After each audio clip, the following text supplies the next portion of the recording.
Kia ora, g'day and welcome to the history of Aotearoa, New Zealand. Episode 138, Merchant Sailor Soldier Captain. This podcast is recorded in Te Whanganui Atara on the rohe of Muiupoko, Taranaki Whānui, Te Aotearoa and Ngāti Toa Rangatira. We are generously supported by our amazing patrons, such as Sarah. If you want to support Hans, go to patreon.com/historyaotearoa. Last time, we set the stage for the world in the 18th century, as we jump forward in time from Abel Tasman's expedition in 1642 to about 100 years later, discussing the global power struggle between Britain and France, the Enlightenment, and the travels of one Louis-Antoine de Bougainville. With all this background laid out, today we will start the story of another explorer who would sail into the Pacific and the history books of Aotearoa. Francois Marie de Surville was born in 1717 in Port Louis, Brittany in northwestern France. He came from a middle-class Catholic family. Some even might say it was a good Catholic family because he was the youngest of 9 children. His father being a government official, and his mother the daughter of a ship owner. Just like his older brother, de Surville went to work for the French East India Company at the age of 10 as a ship's boy or moose. Eventually, he rose through the ranks and passed his exams to become a deck officer. In 1714, right as the War of Austrian Succession broke out, de Surville was promoted to the junior officer rank of ensign on a ship called the Hercule, which was bound for India. Later, in 1743, he would be on another ship headed to China, before returning to Europe on the Hercule again the next year.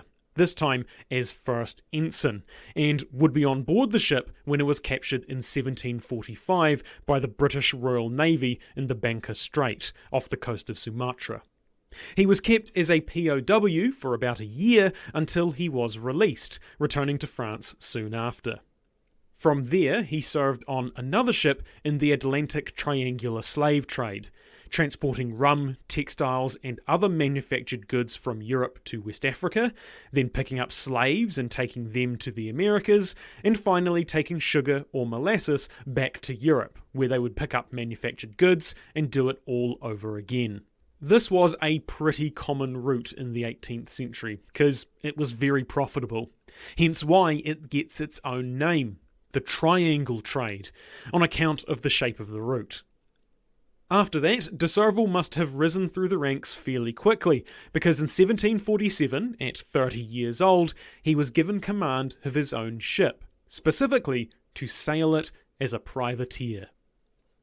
All European naval powers used privateering at this time, and if you don't know what privateering is, it's essentially legalized piracy. It's piracy that is mandated and backed by the state. France was particularly keen on privateering during the War of Austrian Succession, because the British Royal Navy was much larger than their own. So they encouraged their private citizens to go out and plunder British ships, giving them what's called letters of marque. Essentially the fancy name for the documentation to say that you were a privateer, not a pirate, which was a subtle but important distinction. The benefits of privateering for the French crown is pretty obvious. More of their population got militarized, their navy got larger, and more ships were on the water that could combat the British Royal Navy. Privateers aren't like the normal military though. They don't get paid regularly by the state. Instead, any loot taken from prizes, that is to say ships that they captured, was shared among the crew, captain, officers, and any investors, and this was done through a fairly complex formula that had been around for quite some time. Naturally, this was a dangerous profession, and not long after de Surville started, he was captured again by the Royal Navy. He would spend the rest of the war as a POW in Britain.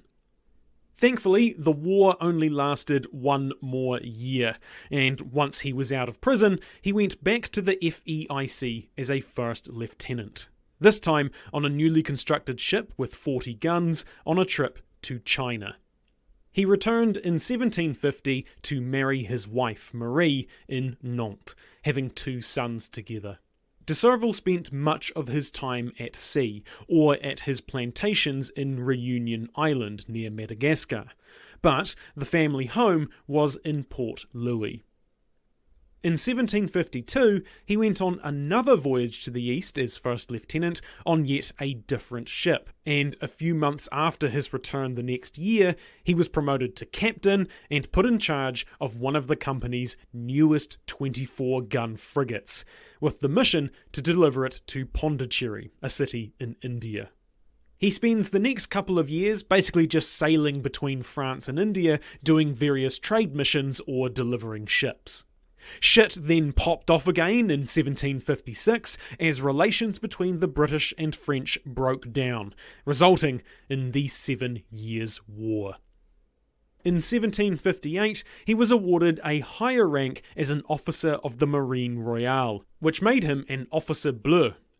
This was most often given to officers who weren't nobility, these officers usually wearing blue jackets, hence the name, which was different to the red jackets of the officers who were nobles, fittingly known as Officer Rouge. After this, de Surville was ordered to join a task force under Admiral Dush, transporting 4,000 troops to India. Dush was in command of a 74-gun ship, which was really the only actual warship in the fleet, as the others were mostly trade ships from the FEIC under the command of breveted merchant captains like de Surville. Some of the captains in this task force were fairly well known at the time, but only 2 are actually important for us, other than de Surville.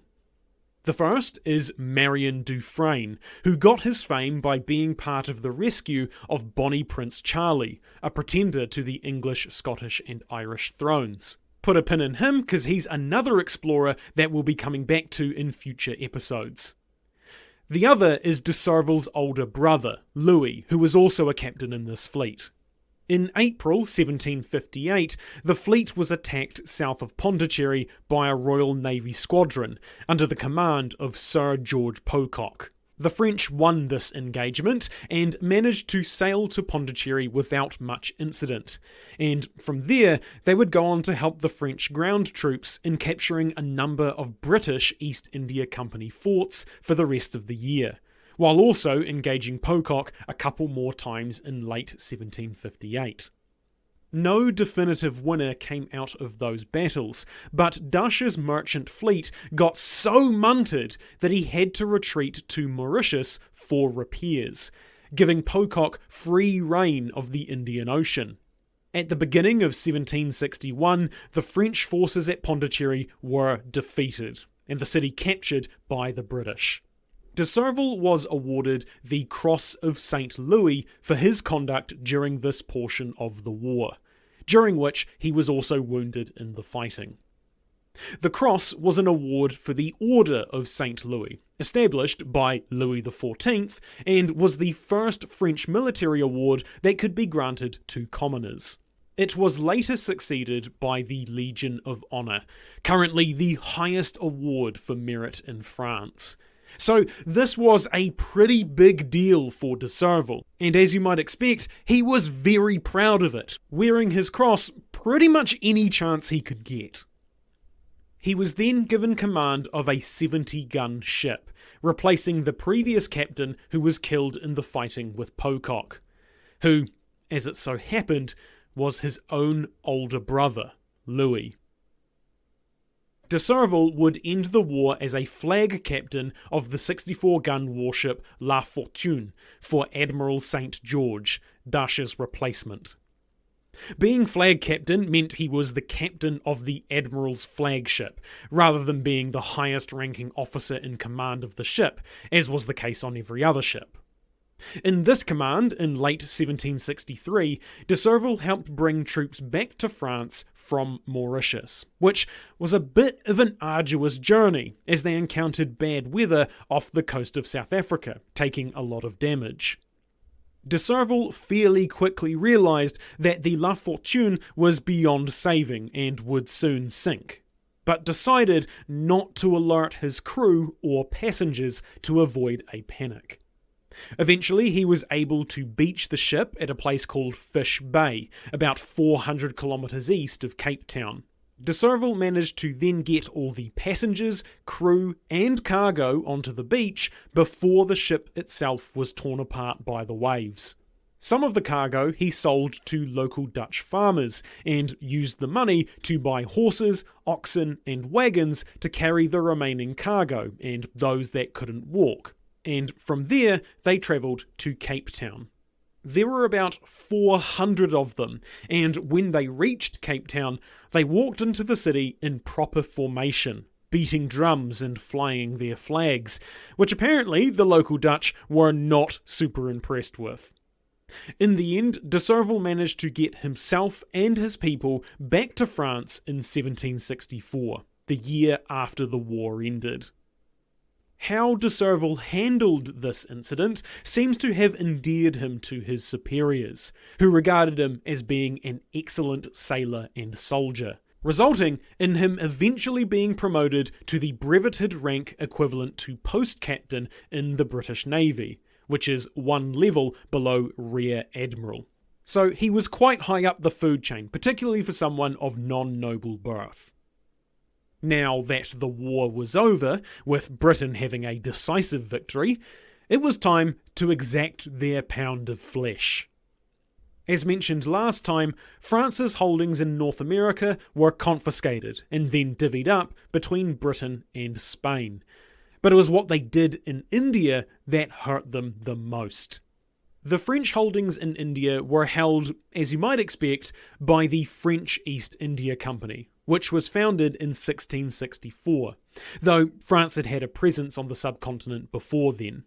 The company flourished in the 3 decades leading up to the 7 Years' War, and during this period, the mainstays of their trade were items like cotton, silk, indigo, saltpeter, spices, and tea. These would be processed in fortified factories and then shipped out of trading posts on the coast back to France, specifically Lorient in Brittany, which was basically a company town filled with warehouses, shipyards, arsenals, and apparently 3,000 employees to keep it all running, from dock workers to soldiers to bureaucratic nerds. About 20 ships per year were sent to India and China, returning with all those goods that they wanted from the East. Things were booming. The beginning of the end for the company was the aftermath of the 7 Years' War.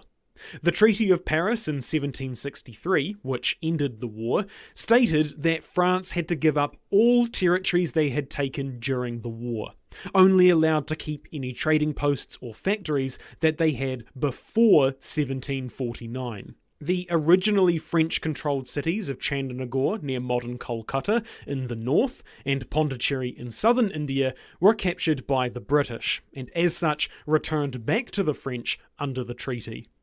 In Pondicherry's case, the British seemingly wanted to leave one last message, so before returning it, the Redcoats destroyed the fortifications and other important buildings in the city, such as the Governor's Palace. As you might expect, this really pissed off the French, even more so because the city had been considered one of the greatest, not just in French India, but India as a whole. So, a new governor was appointed and tasked with rebuilding Pondicherry, which he actually did very well. The new governor, a man called Jean-Laure de Lauriston, had made his fortune in India as a businessman, though he inherited much of his wealth from his family, as well as being found to be quite an adept commander. It only took a few years for the city to bounce back as the main French trading port in India, with all the usual amenities. Historian John Dunmore writes, quote, "Schools, churches, Muslim mosques and Hindu temples. Shops and stores bulged with Indian cloth, muslin, silver and brassware spilling out onto the roadway, awaiting shipment to France to be exchanged for iron and silver ingots, for heavy French cloth and wine." End quote. The fields around the city were full of crops to feed the inhabitants, and the governor's house was a symbol of all that wealth. Again from Dunmore, quote, "Filled with rich hangings and gilt furniture, a symbol not merely of an earlier magnificence, but of resilience and optimism." End quote. In short, the city was once again a gleaming jewel in the French colonial crown, and because of its importance to the French, even before it was rebuilt, Lauriston, as the city's governor, was essentially the leader of French interests in India.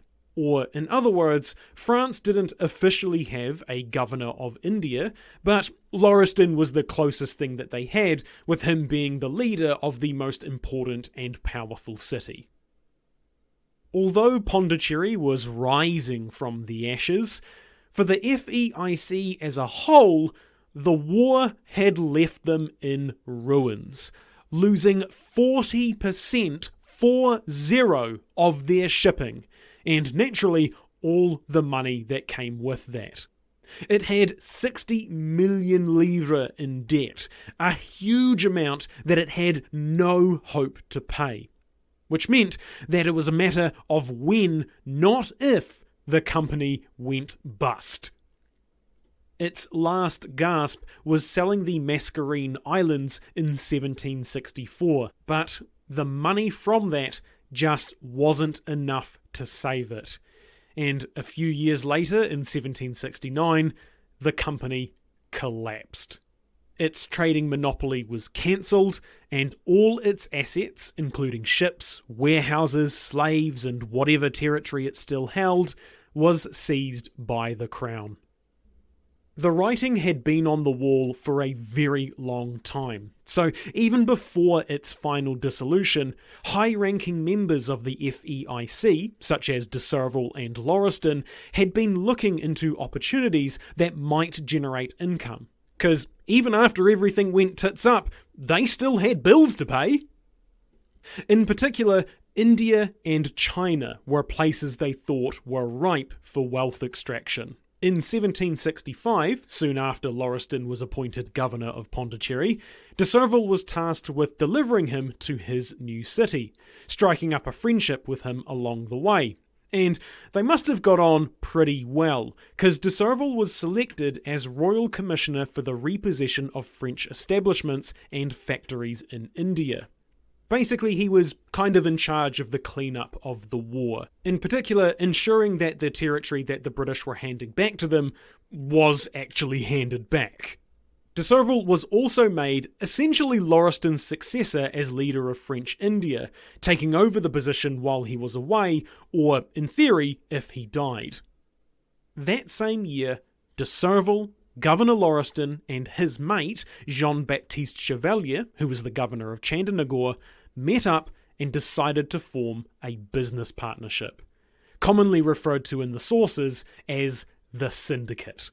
The idea was that they would find a way to trade goods throughout India and China, with Lauriston and Chevalier providing the money and political contacts, while de Surville would provide the practical sailing expertise, his knowledge of the Asian markets that he had sailed almost all of his life, as well as his own contacts within both the navy and merchant sailors, all of whom respected him, which was important to get a crew together to man a ship. De Surville also had political strings he could pull in Paris too, possibly through his family, though it seems that he kept those cards quite close to his chest, because no one seems to have known what those strings were or who they were attached to. First things first though, despite the FEIC being in a death spiral, the company technically still held the legal monopoly on all French trade in India. meaning unless they could somehow get around this, the whole thing was dead on arrival. So, de Surville returned to France and managed to get a warrant that allowed their new business venture to trade in the area of the FEIC monopoly, which was a massive win for them.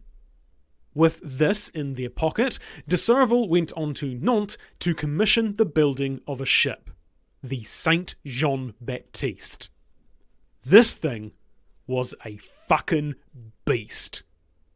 She was over 600 tons, nearly double the weight of Cook's Endeavour, which was originally designed as a coal hauler, so that thing was sturdy. The Saint Jean Baptiste, on the other hand, was primarily designed as a warship with 36 guns, 24 of which were 12-pounders, a fairly mid-range size of cannon. Overall, the ship had equivalent firepower to the agile fifth-rate frigates of the British Royal Navy. If most of that doesn't mean anything to you, don't worry. Just know that she was heavy and armed to the teeth, but also had a fair amount of space in the hold to carry cargo.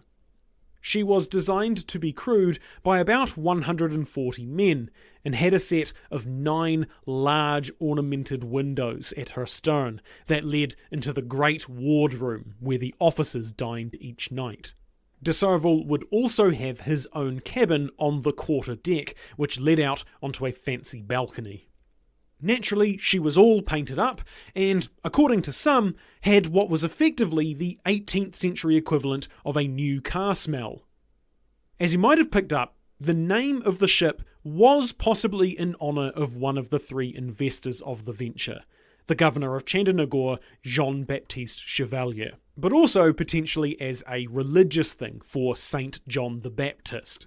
Or maybe it was both, we're not really sure. In June 1767, construction on the ship completed, and she sailed from Lorient, stopping off at Mauritius before arriving in Pondicherry in early 1768. Now in India, with their trading warrant in hand, the Saint Jean Baptiste made a bunch of small trading voyages around the Indian coast, as well as to Ceylon, modern-day Sri Lanka, during which time the trio were cooking up an idea that would make them as rich as kings. As de Surville and his new friends were planning their get-rich-quick scheme in 1768, a man by the name of Guillaume l'Abbé was working in a small village just downriver of Chandernagore. L'Abbé was in his late 30s at this point, and although not quite as accomplished as de Surville, he was an experienced sailor. His father and all his brothers had heeded the call of the sea, with l'Abbé following them at a young age. He had sailed on a number of trading missions, primarily around India, and of course fought the English in the most recent war. He had even been in command of his own ship up until recently. Unfortunately, he had gotten quite sick and was forced to relinquish his ship to recover on land. His plan was to chill out and do some light work in the FEIC trading post in the small village near Chandernagore until he could find someone to take him back to France. Fate, it seems, had other plans. A messenger arrived at the trading post with a letter for l'Abbé. It was from Chevalier. It seems the governor of Chandernagore wanted to meet him, and that this messenger was instructed to take l'Abbé upriver to the governor's palace in the city. The letter didn't say why Chevalier wanted to meet, and this raised a few question marks in l'Abbé's head. Or perhaps just intrigued him even more. Everyone loves a good mystery. It's also possible that this letter didn't come totally out of the blue. L'Abbé may have actually known Chevalier personally already, which is perhaps why the governor requested a meeting with him specifically in the first place. Whatever the case, l'Abbé agreed and headed to the big city to see what all of this was about. At the governor's palace on the 25th of January 1769, Labe was initially met by Pierre Monneron, a man in his early to mid-20s who belonged to a large family of traders with connections that spanned the globe. Initially, Labe had to wait as the governor was already in a meeting. And when it was over, who else would emerge but Jean-Francois de Surville, who likely greeted Labe warmly as they knew each other quite well from their time in the Navy during the war. The four of them, de Surville, Monneron, Labe and Chevalier, sat down in the office, and the governor initially apologised for calling Labe in with no notice. Then he poured some very nice wine and began to explain what was going on. Himself, Monneron, de Surville, Lauriston, who wasn't present, and a few others were organising an ambitious trade expedition. The FEIC was crumbling and would eventually collapse. It was plain for all to see. And when it did, they would leave a big gap in the market that could be filled by anyone ambitious enough. As such, men of means, like Chevalier and Lauriston, were looking to spend money on expeditions that would return them a good profit. And to do that, they needed people of skill, like de Surville and Labe, along with the masses of other sailors and related professions who were soon to be out of work, meaning they were keen to ply their trade with another employer. This is where they got down to brass tacks. De Surville was to be the one to lead the expedition, and he wanted someone who was steadfast, resolute, and that he could trust to be his second in command. As such, he was keen to have Labe fulfill that role as first lieutenant. Labe was not entirely convinced by the venture, but de Surville, now about 52 years old, described as tall and of strong build, had a commanding presence, one likely learned from the many years he had been in leadership positions. He was also apparently wearing his cross of St. Louis during this meeting, which no doubt added to his gravitas. Labe had a similar childhood to de Surville, and also had a similar professional background, both having been on the sea and hanging out with the same sorts of people pretty much their entire lives. So de Surville knew just how to speak Labe's language. All of this is to say, de Surville was laying it on thick. He further added that he wasn't just asking Labe to join the expedition, but also become an investing partner, meaning he would stand to gain a lot of money. It was at this point that Labe informed them about his illness and how it had forced him to give up command of his vessel, as well as the fact that he had planned to rest on dry land for the foreseeable future. Despite Labe basically saying he was in no fit state to be sailing, Chevalier and de Surville were having none of it, countering every argument Labe made. They wouldn't be sailing for at least 2 months, they assured him, and once they were, their first stop would be Pondicherry, so that Labe could visit his family. And Lauriston would make sure his wife was all taken care of. They wouldn't even be leaving India for half a year. They would spend the first few months just sailing along the coast gathering supplies. It would be cruisy as. In the end, assurances of wealth, along with Chevalier, de Surville's and even Lauriston's charisma through a letter, made Labe relent. Despite his sickness, he agreed to join the expedition. And on top of that, he invested 50,000 livres, a quarter of his life savings. As well as being second in command of the expedition as first lieutenant, he was given the position of deputy supercargo, in charge of managing the trade goods and supplies on the ship, as well as documenting any trades that they made. De Surville, as captain, was automatically the senior supercargo, though he didn't really play an active role in the day-to-day matters of trading, as that was mostly left to Labe. Given his important position, Labe would be paid 82 rupees a month, plus 1.5% commission on all trades the expedition made, while his wife would get a monthly 100 rupees until he returned to Pondicherry, to allow her to buy groceries and such. Additionally, upon completion of the expedition, he would receive a share of the profits proportional to the amount he invested, which for him was a lot of money, but he hadn't paid for the boat, crew, the trade goods, or anything else, so his investment was rather small in comparison to what others stood to gain. This episode is already getting a bit on the longer side, and I appreciate it has been very dense. But before I leave you, I should probably go over the one crucial piece of information that I have left out. Where this expedition was actually going. Yes, they would be sailing down the Indian coast, but that was just to pick up supplies. It wasn't the main part of the voyage. De Surville and Chevalier told Labe they would be officially posting their destination as Canton, modern-day Guangzhou, in China. However, this was a lie. They were trying to hide their true target from the British.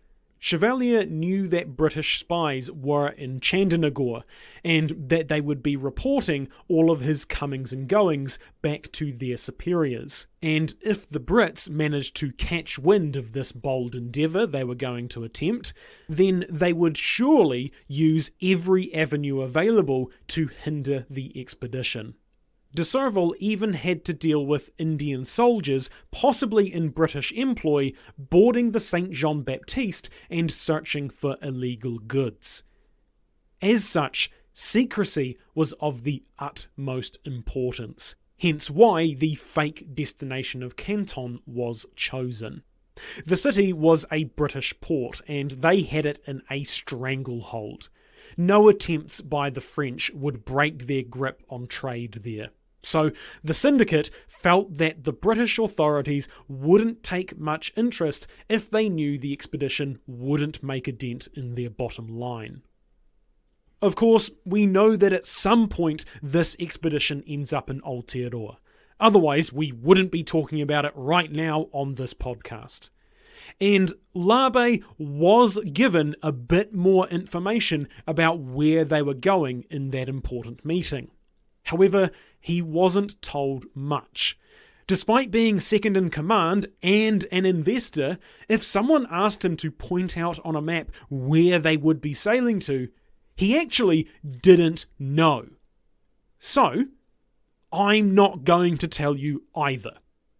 Instead, we're all going to come along this journey of discovery with Labe and the rest of the officers, as they gradually find out what they were even doing. Given he didn't know where they would end up, it's probably not surprising that Labe was very concerned.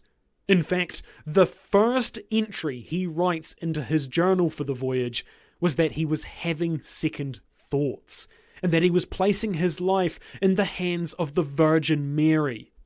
A little later in his journal, he writes some speculation of where they might be going, detailing a vague route. I like to think after he wrote that out, he sat back in his chair, maybe had a sip of a drink or puff of a pipe, read it again, and sighed before writing the next line. Quote, "I am beginning to have a poor opinion of the voyage." End quote. Oh, if only he knew. Next time, the expedition gets underway, and we'll follow the St. Jean-Baptiste and her crew as they sail down the eastern coast of India. And even from the get-go, things do not go well. If you want to get in touch, my email and social media are on historyaotearoa.com. Aotearoa spelt Aotearoa. You can also find helpful resources there, like transcripts and sources. If you'd like to support Hans, you can do so through donating via Patreon or giving us a review. As always, haere tu atu, hoki tu mai. See you next time.